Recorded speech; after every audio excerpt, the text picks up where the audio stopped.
Vlog and samahan niyo akong mag-unbox ng pasalubong ni ate. Alam niya mahilig ako sa bag at alam niya rin na mahilig din ako dito sa bag nito. Longchamp. So, Longchamp na long handle. So, let's go. Let's do the unboxing. Ang hirap mag-unbox ng tawag dito. Iisa ang kamay, hawak ang isang phone.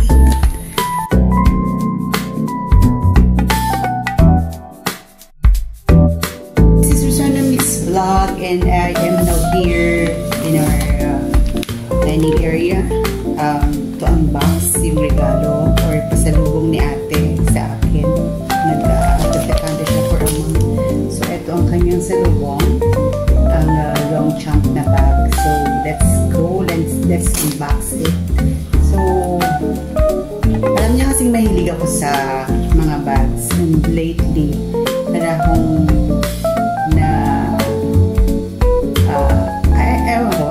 na-addict the term or parang gusto ko ng mga Longchamp lately kasi nga kahit saan pwede mong bitbitin. I mean, anywhere you go, ito yung bitbit ko. Or, hindi siya kasi dumihin eh. Kahit na madumihan siya, punasan mo lang siya ng wipes. So, para ang daling linisin. I mean, the maintenance, diba? So, ito siya.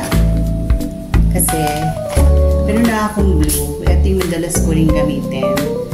Medium size siya, pero long handle. And this one then is medium size, long handle din. So, mas gusto ko yung long handle para at least pag nilagay mo dun sa shoulder mo, yan, hindi katulad ng isa na para ang hirap na nandito lang kasi short yung handle niya. So, eto yung kasalubong niya. Ang ganda ng color. I think this one is salmon. Parang pink na rin siya, pero parang ma-orange-orange. So, salmon. And then leather yung ganito niya. Ibang kulay siya. Unlike this one, same color siya. Yan. Ito yung blue na lagi kong ginagamit din pag nagbibiyahe or basta anywhere I go. Ito din yung minsan ko or madalas kong ginagamit. Kasi nga, nylon ba yung fabric niya. So, pag nadumihan siya, punasan mo lang siya ng wipes, padali na siyang maalis. So, ito yung kasalubong ni ate. Medium size na Longchamp. And the color is, I think, salmon. Yan. So, thank you, ate, sa pasalubong mo kay mami. And of course, meron din siyang salubong kay bunso na Longchamp din, pero black. And long handle din siya, pero ang size niya is large kasi nga, gagamitin niya sa school. So, thank you for watching.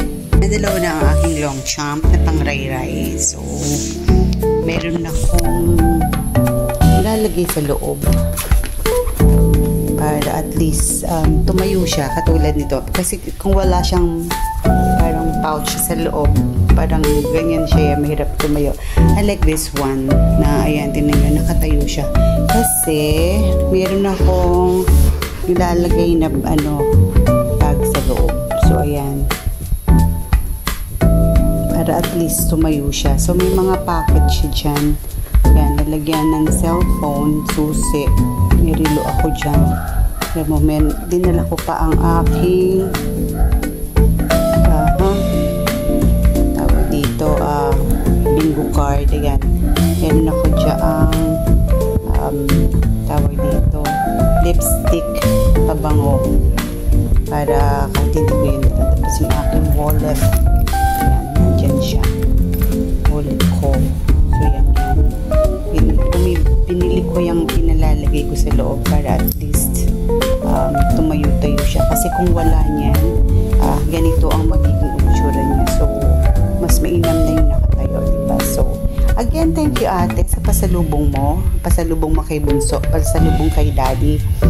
Hindi pa nga lang nakikita ni daddy yung pasalubong niya. Kasi nga, dito, inihatid niya lang kami sa condo and then diretso na siya sa office. So, ayan. Once again, ate, thank you and I'm glad and we are so glad na nakarating ka ng Philippines and safe at hoping na may natutunan ka sa France sa iyong pag-aaral doon for a month. And I'm sure nag-enjoy ka rin kasi you have time to be with your Papa Chess, Mama Luis, and Kuya Au. So again, thank you ate. Thank you for watching, guys.